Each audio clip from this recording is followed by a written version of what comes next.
What's up, what's up, what's up? Good afternoon, everyone. Good afternoon.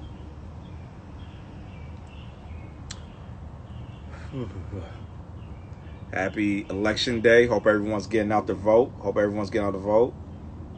What's up, Crystal?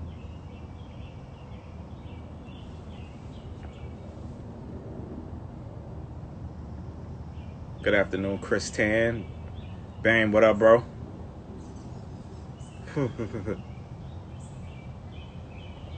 Welcome to Study Breaks from Honor Roll Clothing. Glad everyone's able to join us today. Bam, do me a favor. It should give you, like I say, it should have a button that says request to join. Just go ahead and hit that, and I'll let you in. But yeah, man, while we're waiting for Bam from Atlanta Influences Everything to hop on. Okay, there we go.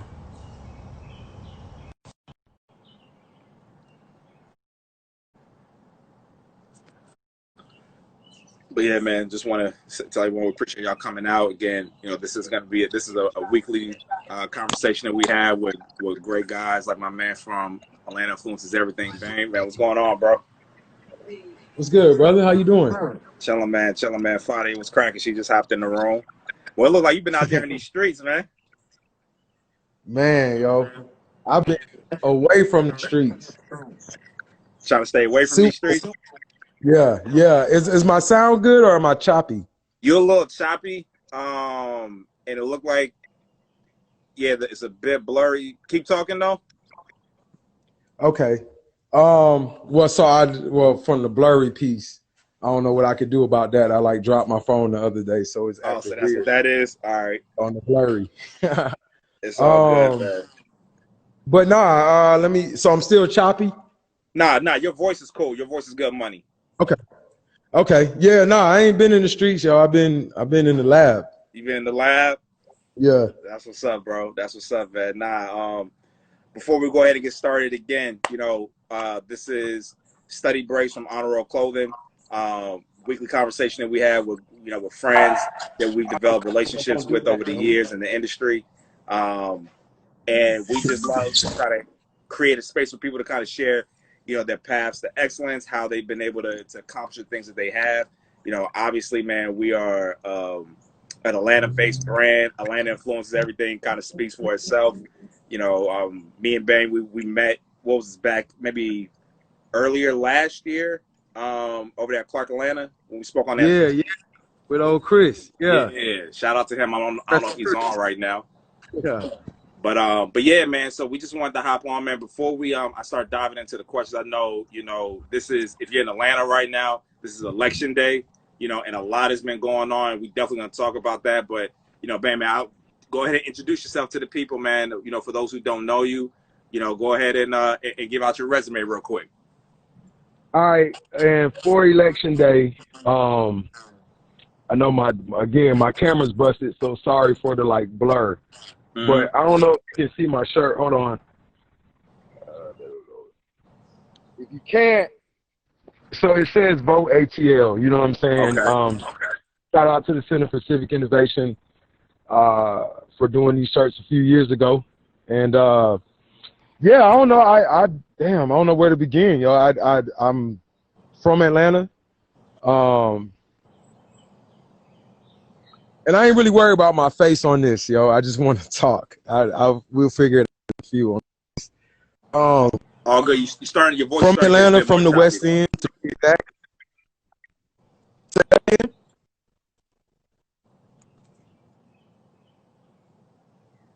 Yo, Bam, you went out, bro.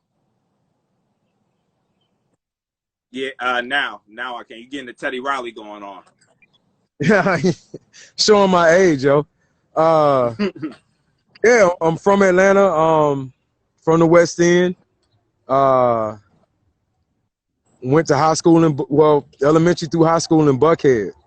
And I'm 41. So if you put all of that together with old Atlanta and Freaknik and Deion Sanders and Dominique and LaFace and all of that, and then you throw the Lennox and Buckhead into it,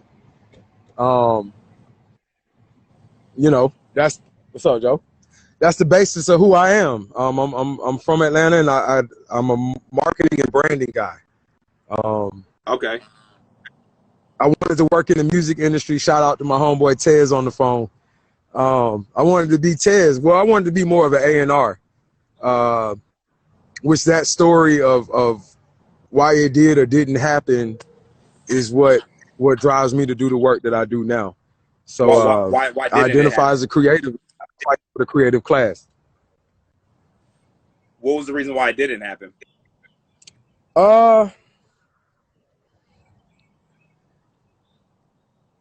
Being from Atlanta, like I'm not from New York or LA, you know what I'm saying? Like the culture of the business of entertainment, the business of sports, the business of creativity we didn't grow up with that in Atlanta. You know what I'm saying? This is more Morehouse C. Spelman on one end. So like that kind of black elite corporate, business, and then, blue collar, like blacks everywhere else too. You know what I'm saying? Yeah. So like the creative class from a business and education standpoint wasn't a thing. So therefore I thought that you could fill out an application to be A&R. And I knew you would have to like show that you understood the business. Right. So I studied. Like my ear is impeccable, and currently I put my ear against anybody currently working in the music industry. Like getting a check in the music industry from like discovering talent, like, yo, I'll murder you, yo. And it's been like that. But there's no not just for that, but for other creative careers, there's no guidebook. And so there's no application process, and it's just kind of like timing and who you know. And I wasn't prepared for that. So I had a degree in marketing. Where'd you go to school? And that was the closest I could leverage. Say that again? Where'd you go to undergrad at? D. Jackson State University in Jackson, Mississippi. Okay. I'm doing my interview, man. I'm sorry. Yo, yeah, I don't know. I just is better out here. Thank you. I was a transfer student at Jackson State University. I actually ended up going, when I graduated North Atlanta in '97, I ended up going to Last Chance U, for those, on Netflix, that documentary. Yeah, I went to East Mississippi, man. Okay. You know what I'm saying? So, and that's a weird story of how I got there. Shout out to Judge Hatchett. But yeah, and I graduated from Jackson State University. Got you. So you talked about like growing up like in that old Atlanta. Like when I moved to Atlanta, it was like 95, 96, and I'm 31. So I wasn't outside like at Freaknik and things of that nature, right? But I still had an opportunity to kind of experience Atlanta, being at Golden Glide, being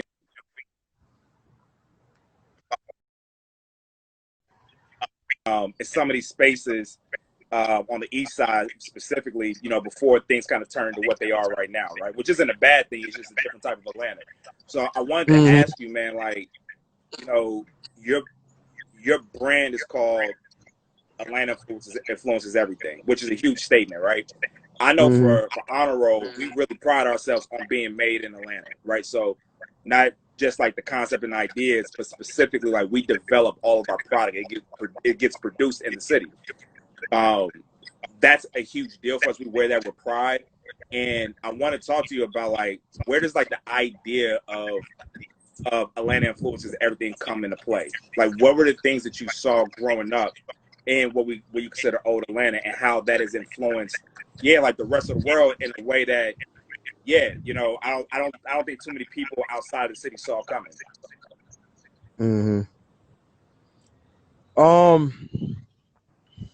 So first of all, like, I used to be so Atlanta. I forgot what Lil Baby song it is. Where he say like, I'm from Atlanta, not Decatur. Yeah. Like, the fact that somebody would say that in 2020, or if it was made in 2019, but either way, Like, you know, and the Migos say they from the north or the north, you know what I'm saying? In North Atlanta is what they're calling it. Gwinnett County. Which obviously geographically, that's the Atlanta metropolitan area. Yeah. And so where the Migos are from, and I've heard some stories about where their parents are from. I think their parents are more from Atlanta proper. But where the Migos are from, the mayor named Keisha is not their mayor. You know what I'm saying? Mm-hmm. And if you're in Lithonia or Decatur, the mayor named Keisha is not your mayor either. Like, you can't vote for her. You know what I'm saying? And so from the Killer Mike, when he used to say, like, if you ain't from a zone, you ain't from my home. Yeah. I mean, Zone 6, East Atlanta, leads into Decatur, kind of on the border. So it's a zone. You know what I'm saying? I'm from Zone 4. So I used to be like that. But, like, there are so many people have moved here in the past 20 years that, like, we're all Atlanta now, yo. Like, you know what I'm saying? We got to take it. We got to use every nook and cranny of Atlanta to sell what we are selling. And when I say we, I mean we as in my business partners and I with Atlanta Influences Everything. We as in the creative class. And trying to convince our leaders and those that create policy to understand that if the state true, because they love wearing the shirt. Like, a lot of the shirt has made its rounds through the creative space, the corporate space, nonprofit, philanthropic, the political space. They all these people own the shirt. And they agree that if you have this shirt, there's some sort of agreement. But what they fail to understand is that if Atlanta Influences Everything, that influencers make money. There's money in influence. And so when I started working at the Center for Civic Innovation years ago, now my Atlanta spidey senses would tell me that something was off in Atlanta. Like, I couldn't put my finger on it, but I could see, like, the projects being torn down. I could see things changing. I didn't know the language besides gentrification. I knew that, but I didn't understand the other stuff until I worked at the Center for Civic Innovation, which I learned a lot about policy, and I got the data. And so I'm seeing how cool we were. Quick, I took 15 creatives to Stockholm in 2012 for Hamu, DJ Lord, Burn Unit,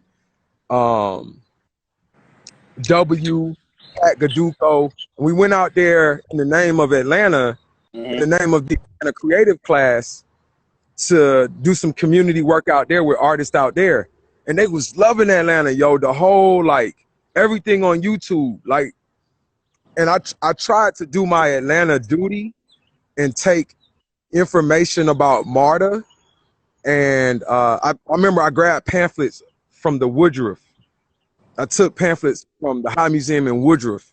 And I'm like, yo, I need to give these to the people in Stockholm, you know what I'm saying? So they could see what our museums look like. Right. And when I tried to do that, they didn't care. Yo, because their museum was older and better.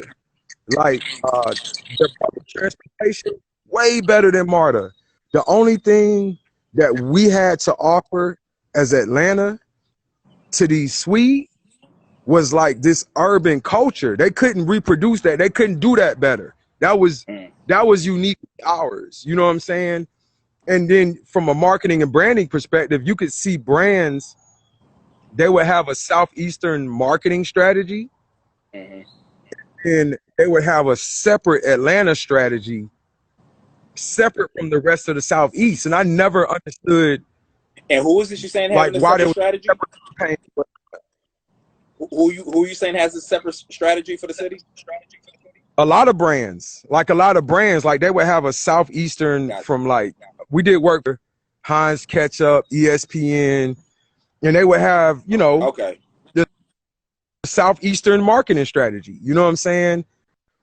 But they would have a separate strategy for Atlanta where there was like a double down, like we got to do something special in Atlanta. And it's like, why is Atlanta different than the rest of the Southeast? And then you start to see like, oh, okay. Yeah, so you freezing up on us. Oh, those that speak for the city, the chamber, those that do policy, that they were, and to a certain extent still are unaware of the amount of people in Atlanta that are creative or freelance, that are to fashion like Honor Roll, and that are doubling down on trying to be made in Atlanta. Yeah. The policymakers don't understand how in love with Atlanta you and a lot of other people are in a way that's leverageable. So let me ask you this: like, what the conversation that you're bringing up right now, I think is really important, especially as we talk, where sitting here in election day, there's this fused conversation of both political policy in the city, and the creative environment, right? And how does the two work with each other? How can people who have, such as Honor Roll, such as Atlanta Influences Everything, we have voices, we have followings and communities that we've cultivated that are very specific to the city. Even if people in other places appreciate what we develop, it's still very much so here for Atlanta, right? How are you? What are your thoughts on what that fusion looks like? And also, if you could talk about how you've been involving yourself in the political process here in Atlanta to try to help, create some leverage there for us, for the policymakers, to be able to recognize and invest in creative entrepreneurs such like Atlanta Influences Everything, and Honor Roll. Because I know you've been doing work, and I think it's important that people know, what all you've been working on. Well, I didn't. So I never knew that I was gonna like do this work and be the type of person that question would be asked to. I identify as a creative. You know what I'm saying? And my creative peers, they identify me as such too, but apparently I'm also identified as the community guy, like, especially since the protests have started. Like, a lot of my creative friends are like, yo, you do the community shit, like, tell me what to do. And so I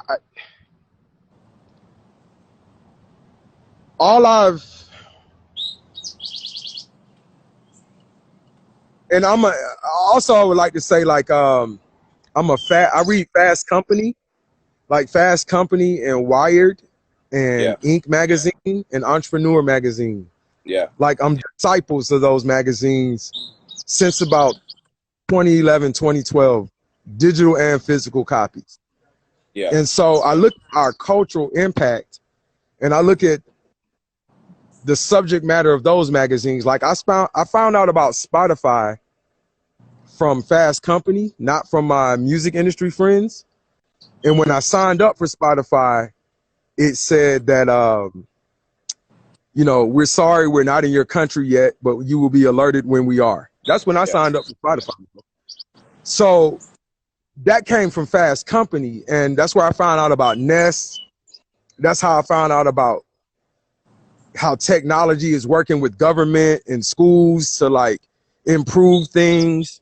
And so it's just like this very progressive, where the world is headed, kind of trend spotting, futurist type of stuff. Like Elon Musk, like, these folks are winning, my G. You know what I'm saying? Ben Horowitz from Andreessen Horowitz, the VC company out in the Bay that invested in Genius and Airbnb. You know what I'm saying? These folks are winning.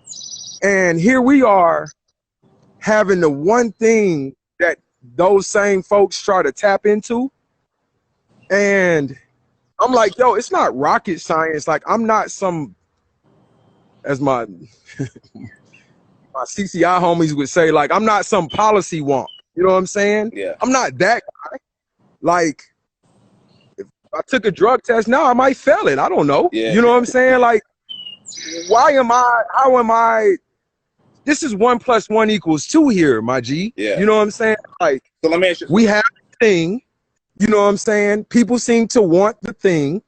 Yeah. Now let's figure out how to monetize.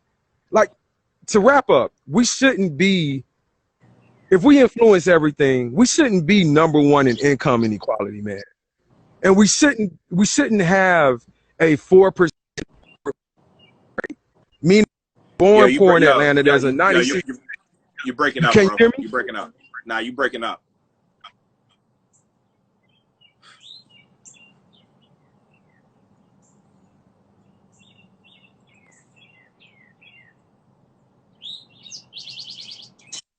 Yeah, a little bit better. There you go. Yeah, it's a lot of birds, yo. I'm outside. And I'm at Fort McPherson, by the way. So. Oh, you around the corner from the track. You should have just pulled up. Yeah. But nah. Yeah, that would have been dope, bro. We'd have did the social distancing and shit. But so all I'm saying is, it's in my mind. I didn't know. I understand it's policy because Atlanta, what the state created policy for the movie industry. Yeah. But if you were to kind of take that same formula and look at the creative class, like the way California does, yeah, there's something very unique here. And what that means is doubling down on the support of the makers and the creators, because that's like a cultural, it's a cultural commodity that we can leverage, especially in terms of economic and workforce development. And I'll end that by saying, we look at it through the lens of entertainment and sports in front of the camera. So you look at the rapper and you look at the football player in the NBA, and Atlanta's done well in those spaces. What this is a teaching of this is a teaching of the business of sports and entertainment. Like, this is the doubling down on those who work in that space and the business of sports and entertainment. And that's where we're dropping the ball. And there's a lot of money in the business. And that's what we have to, so that's what I've been ranting about the whole time. Yeah.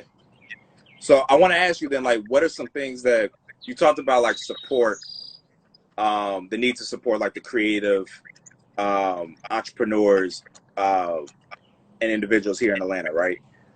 Mm-hmm.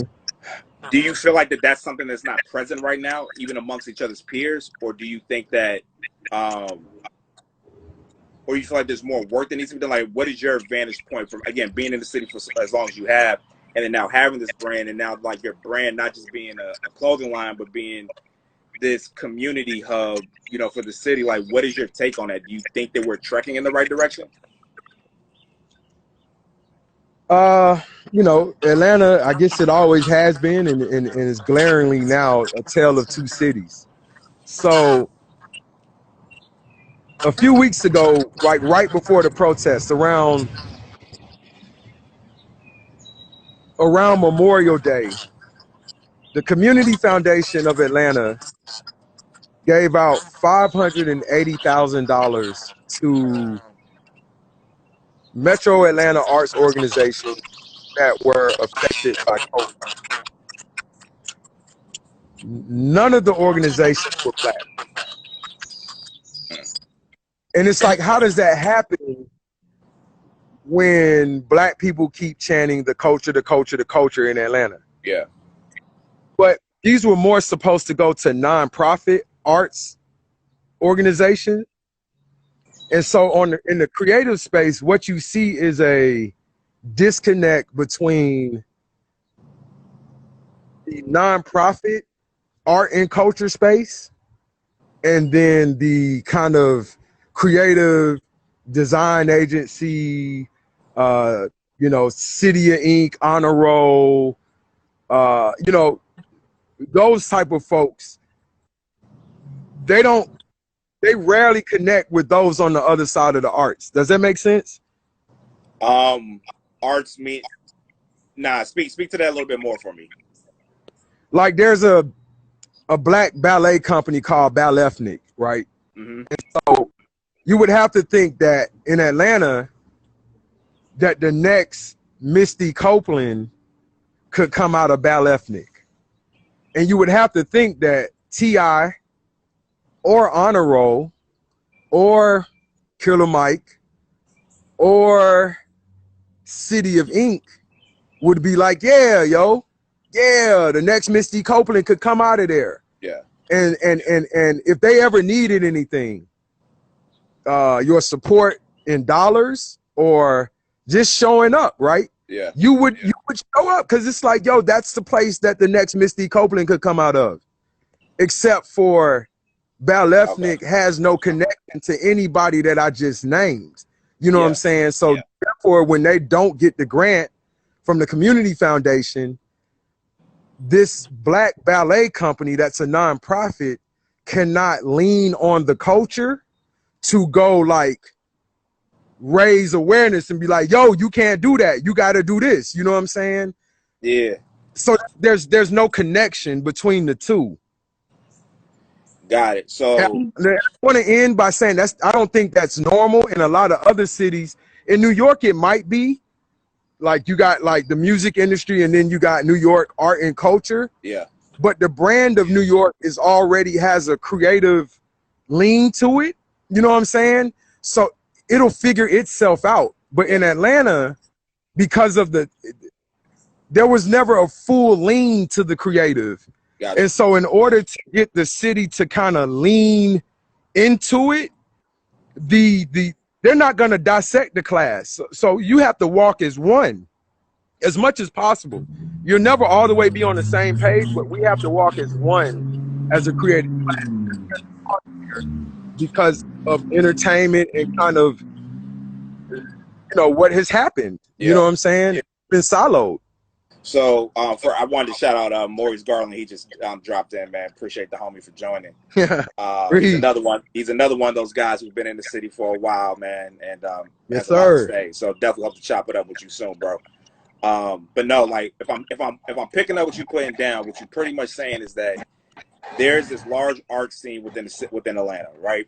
And then you have something that what some people would consider maybe fine arts, like you're talking about, like with ballet, right? And then there's street artists like myself, Atlanta Influences Everything, City of Ink, maybe guys like Wisdom. Like there's these other entities that are still arts, but they don't leverage one another, right? Like they're not doing work with one another or supporting one another. Now I want to be clear. That's not their. No one is intentionally doing that. You know what I'm saying? It's just what it is. Yeah, yeah. And at this point, like you said, like there hasn't been any intentionality in figuring out how there can be a working relationship between these two sections of the creative space within Atlanta. And perhaps part of that reason why that divide is there unintentionally, you know, at least that's what we'll assume, is because of the class space that may be associated with a brand like mine or yours, the City Ink, and then maybe someone again who's doing ballet that's more considered fine arts. Is that pretty much what you're saying? Yeah, to a certain extent. I guarantee you, a lot of us, on our side, when you named, the side of the fence that Atlanta Influences Everything sits on, we own a larger piece of real estate in the social media realm. You know what I'm saying? Right. As far as content and eyeballs. And so, but from a grant perspective, like if you're looking at grant money and foundation and philanthropic money, and not all of the money that's being put toward, you know, the protests and Black Lives Matter right now, but at least half of that money that's being put out, the brands, and especially the philanthropic and the people that give the money, they would prefer for you to be a nonprofit. That's kind of how it works. Mm-hmm. But because I used to work in the nonprofit space, the nonprofit space kind of clamped down on your swag. Like you can't really breathe in that space. Yeah. And in Atlanta, that space is compromised anyway. It's like the Bloods and Crips. Like the fighting over funding is ridiculous. All to help the community. Right. People slapping each other, fighting over who gonna help the community, the best with this grant money. Right. Yeah, I'm riding martyr with the community, and they don't know neither one of you really like that. You know what I'm saying? So it's just. Yeah. But what happened is, because Bowel Ethnic and other nonprofit arts, or C4, Mint Gallery, these folks are doing the work on trying to get artists like an artist wage, how artists can live in the city of Atlanta when you identify as a creative. Yeah, like they're fighting for fair pay for creatives, and that's not the work that AIE is doing, and that's not the work that Honor Roll is doing. You know what I'm saying? Right. But if you go to their social media, they don't have a lot of followers.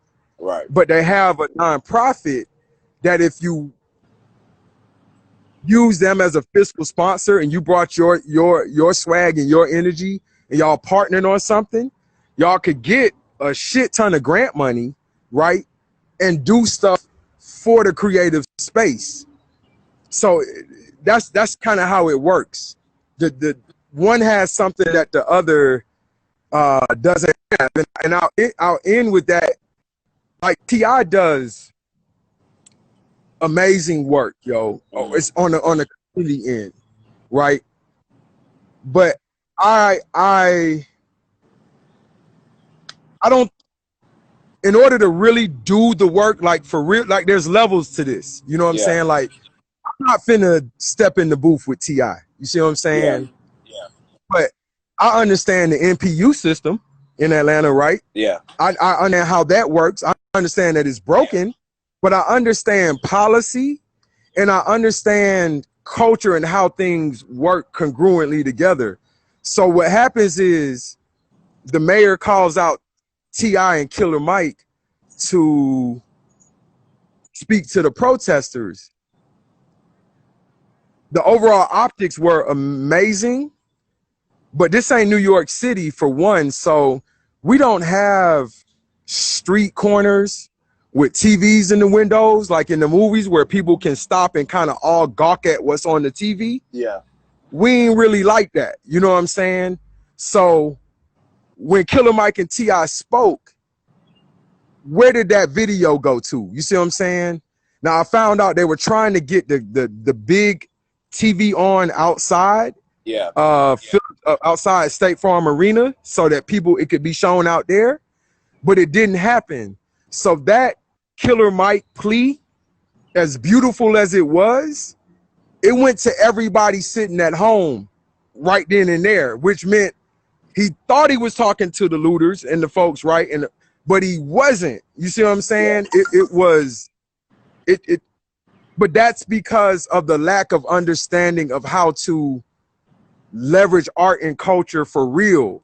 And if there was a real relationship ahead of time with art and culture, there could have been a step-by-step process to really leverage the creative class to kind of help with what's going on in the city. But now it's a reactionary thing, and it hasn't been proactive. So let me ask you this then. I mean, I think you bring up some valid points again, just about like understanding Atlanta for what Atlanta is, both on the creative side, but then also on the policy side, figuring out how money works, how grants work out here, and all of that. And like I said, like whether if it's intentional or unintentional, nevertheless, like the disconnect is there. From your vantage point, since that's an issue, how do we start to build that bridge, right? What would you say would be some great things for brands like Honor Roll and Atlanta Influences Everything, again, to start bridging those gaps? Because like you said, I mean, even if we're going under the notion that it's not, that none of this is unintentional and people just don't know, like, where's the first step at? Well, shit, obviously, you know, because of today.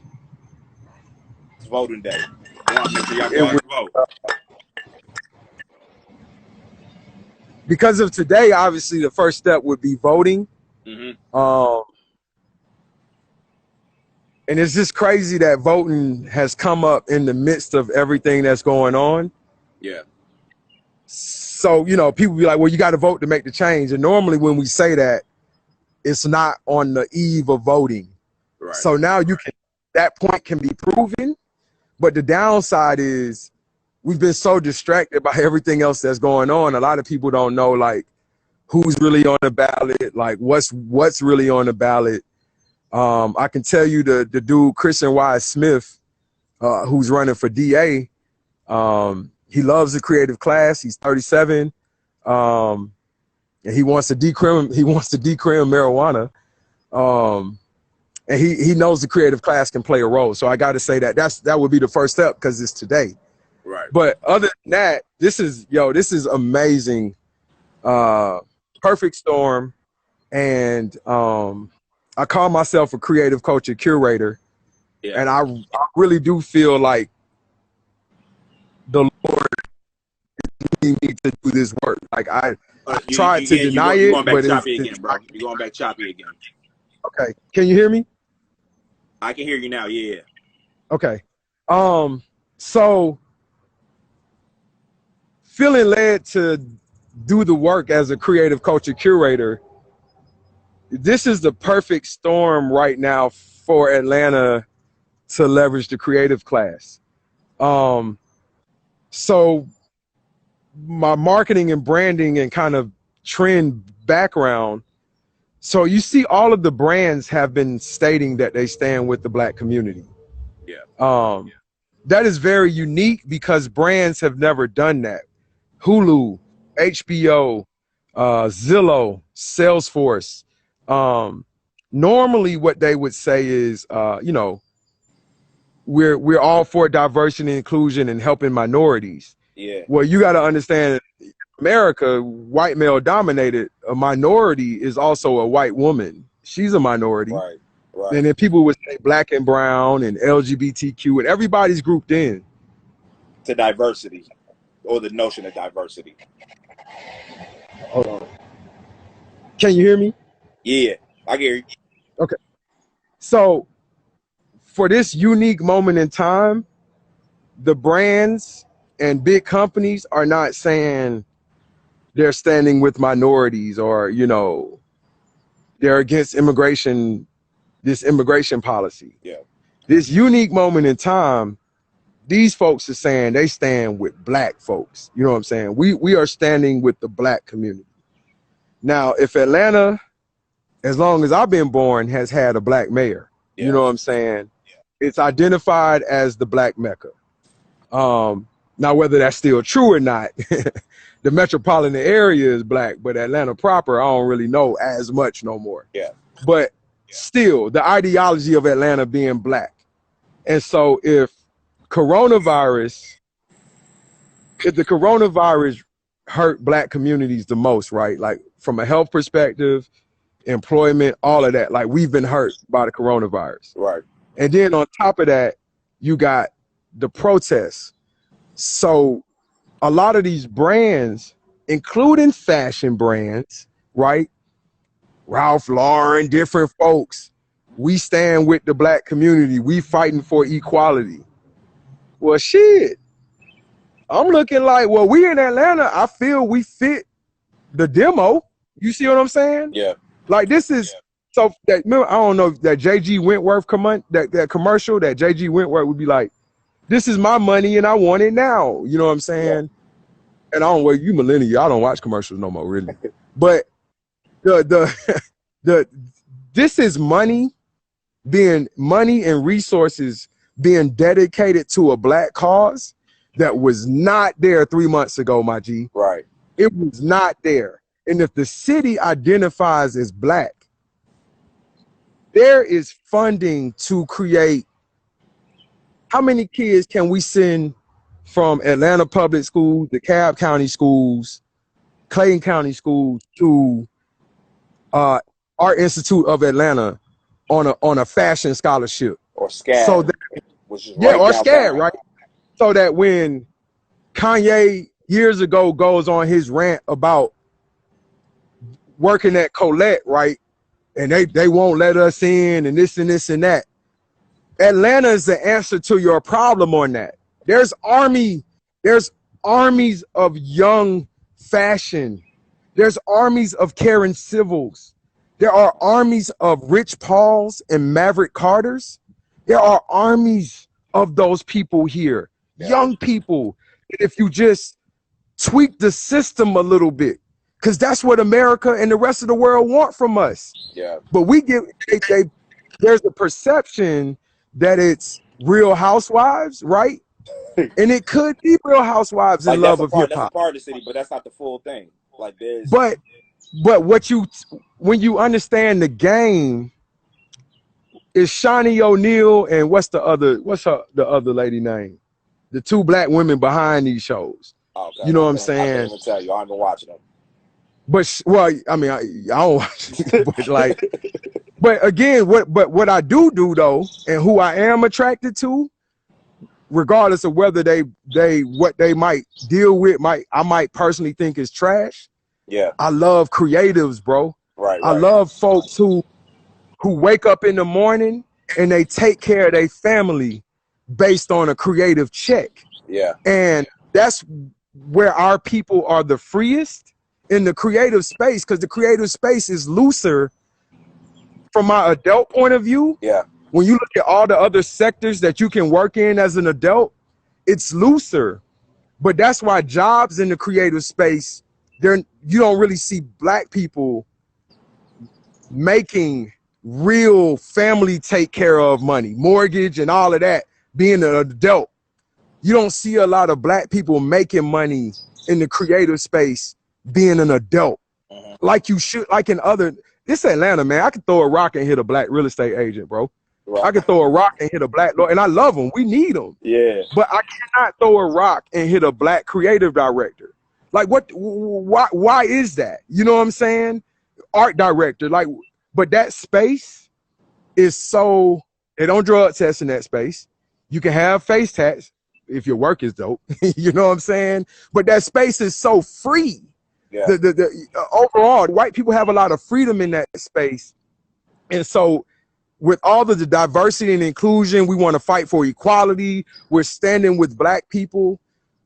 This is the time in which you can shift money and resources that was never, ever there before toward the building of a creative class infrastructure, surely by the fact that Atlanta is the demographic. Yeah. Atlanta is Black Lives Matter. I hear what you're talking about in Minneapolis. Shout it is messed up out there, but we are black. Our whole essence, right? And coronavirus, for better or for worse, we got to take the good with the bad. Atlanta has been hit, and Atlanta can be ground zero for all of this. We stand by black, right. But we have to take advantage of that. This is where you could go. Like Honor Roll is inching up the fashion place, right? Like you're inching, you're putting in the work. But this is a point right now where like some of these big white fashion brands, I get emails from WWD. I think you know. Yeah. Yes, right?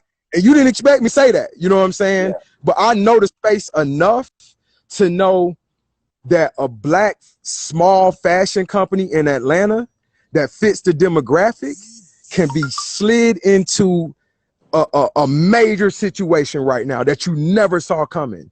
Right. And so that's what I'm on, yo. That's what excites me.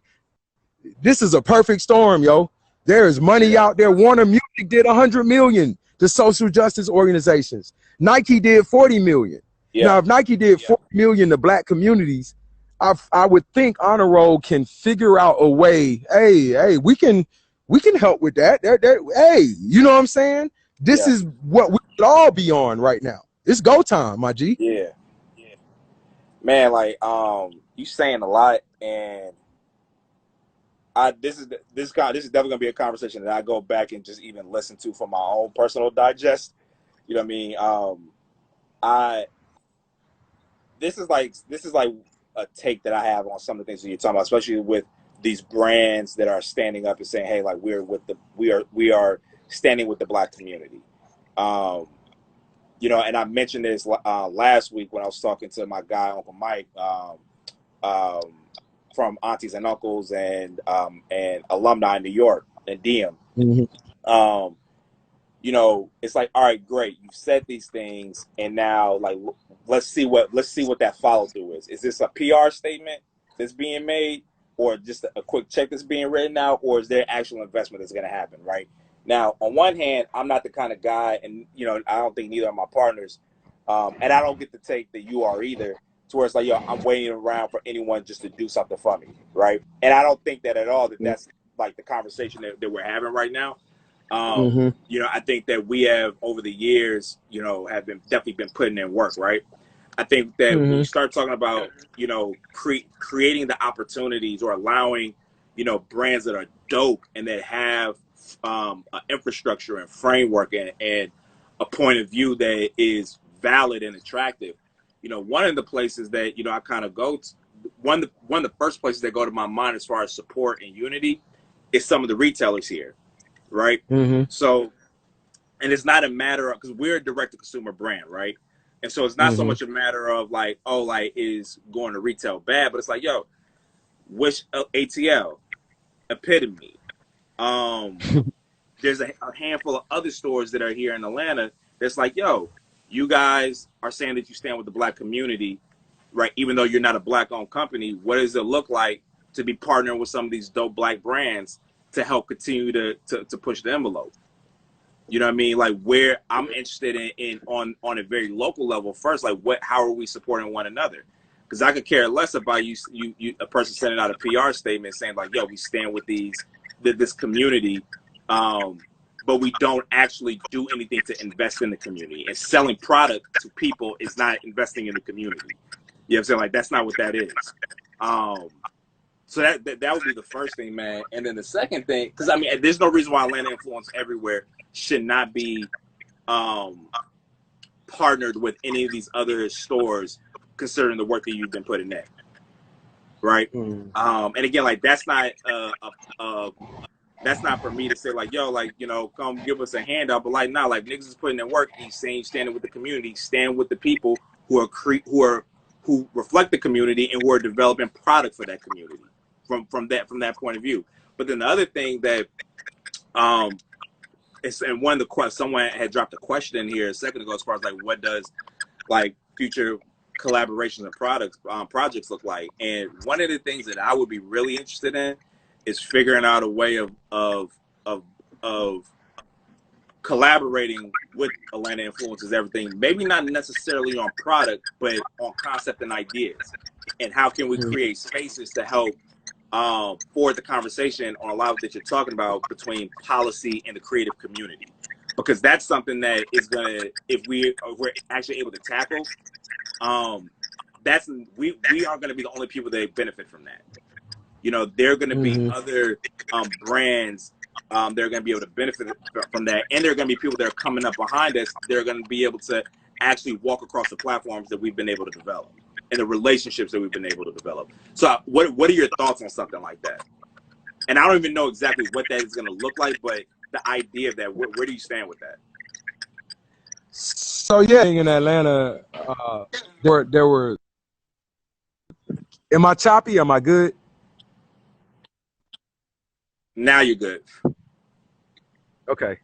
The last time Atlanta had like a real riot where we like tore shit up, I was in like 7th, 8th grade. It was for Rodney King, and it started at the AUC and made its way by Underground Atlanta, like in that area. Okay. And so there are a lot of people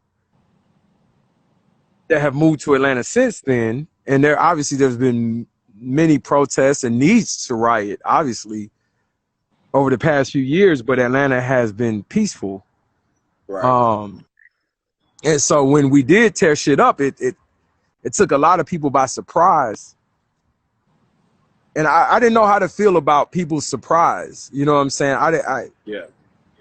I don't know if like we're passive, when you say we're better than that. And when there would be people like, well, I thought we were better than that in Atlanta. And it's like, well, did you feed into that better than that? Like, what did you do to make us better than that? You see what I'm saying? Like you just assume it. That Atlanta black elitism class that you're talking. Yeah, or anybody.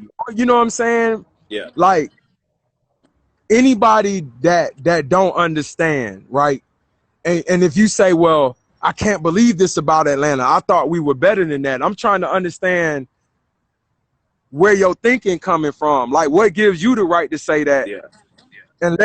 Unless you have been doing work that has been feeding into helping us be better than that.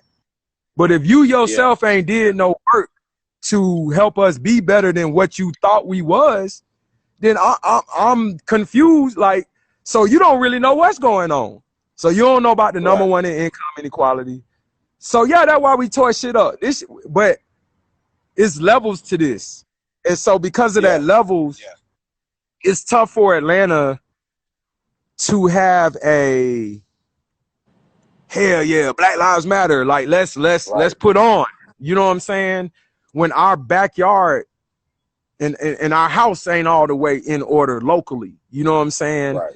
And so I had to say that, and then I have to say, because Epitome and Eric Rosenberg, that's my people, man. That's my guy. Like 2004 when I worked at Tower Records. Yeah. And you know, he's been back and forth to New York, and he is. That's Eric more. Just you talking about specific Eric from Epitome. Yeah. And that is that's my guy, man. You know what I'm saying? I honestly keep it 100. Like I'm wearing some Human Races right now that was gifted, for the work that I put in. It's the silos, yo. It is the silos, and I want to make a point so that you understand how it got off here, but how it can be it could be tweaked to, it can be fixed, yo.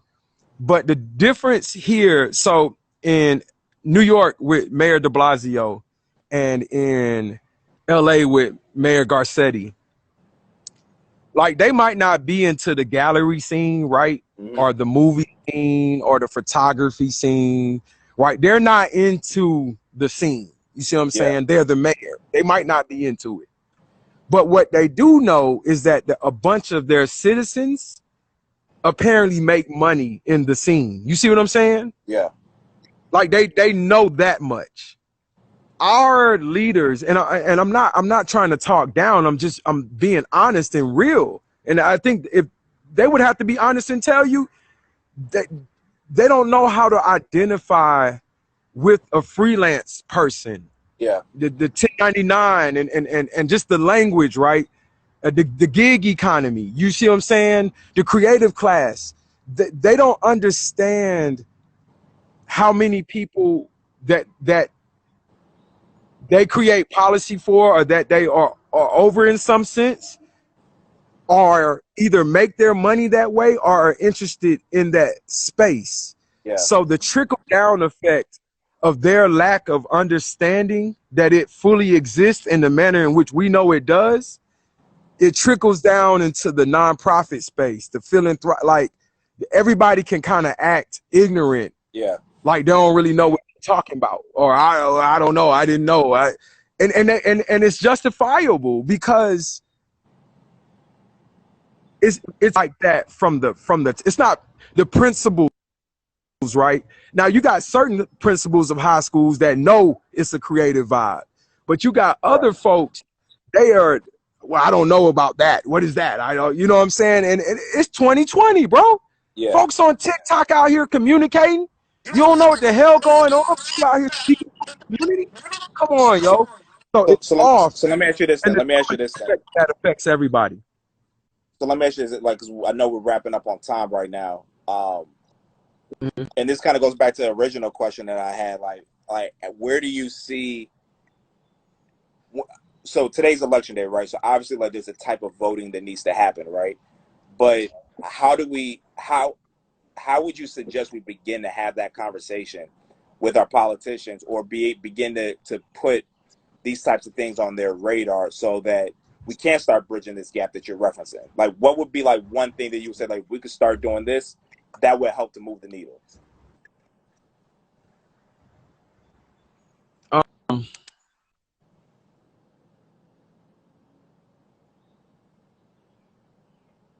You freezing up, bro. Yeah, now again. Okay. So, I was on this this Zoom call the other, Sammy Approved. No. Should I? Yeah, you should. I'll make that happen. She had me on this town hall with City Councilman Andre Dickens and City Councilman Antonio Brown. And I guess because it was a younger crowd, he apparently had just met Lil Baby, and he gave a good balance of talk of like being civically engaged and like Lil Baby. Like every time he would say something about why you should vote or like whatever, he would then say, and Lil Baby said, you know what I'm saying? And I'm like, yo, why is he like, he just made a hell of a point, but he like accentuates the point with like Lil Baby. You know what I'm saying? Like, it is like, what is he thinking here? You know what I'm saying? And so there seems to be some sort of flirtation with the culture. What has to happen, it's you have to take a look at the brands. When Bank of America says we're doing $1 billion for Black communities that were impacted by coronavirus and we're fighting for equality. If you're the city of Atlanta, regardless of what your budget, what you had set your budget to be, I would like to, and Bank of America is so flawed. They owe the Black community a shit ton, yo. But I would like to think that if we're fighting for affordable housing, because creatives need to be able to live in Atlanta. Like, you have to live here. You got to be able to. It has to be affordable for you to live here. Yeah. So Bank of America is putting out money. We have to position ourselves to take advantage of this like unique moment in time where there's money and resources aimed. So all of the white organizations, right? If they slick on some ally, they'll just cozy up with a Black organization because ain't nobody giving no white folk no money right now. The money going to the Black folk, or however we want to. So there is money and resources from outside Atlanta that the culture can get, which would put you in a better leadership position locally. You see what I'm saying? Like, you have more stake in the game. This, shout out to Jordan Gibbs, who called me the other day. Grey Goose was like, I guess I can say this. I'm Black. I can say anything I want to right now. Like, Grey Goose was looking for like 6 companies in Atlanta to just give some money to, yo. Like, here, yo, please. I heard you drinkers. Here's some money. You know what I'm saying? And he needed some organizations. That's what's going on right now. So if you were to get the money and be in bed with Grey Goose to a certain extent, then on a local level, though, you have some stake in the game, bro. You have some say, though, and you just have to start to leverage that on a local level so it can start to bend the creative class way by sheer default of the times that we're in, and nobody else seems to have any answers. The most dangerous person to me right now is the 9-to-5 corporate Black person, because they done had to button up so much. So angry at white people, yo. They need to watch. Check this out. But the creative class, we chilling because we curse every day. We don't have to button up. But I'm scared of my 9-to-5. We about to close. We about to close in 15 seconds. I'll say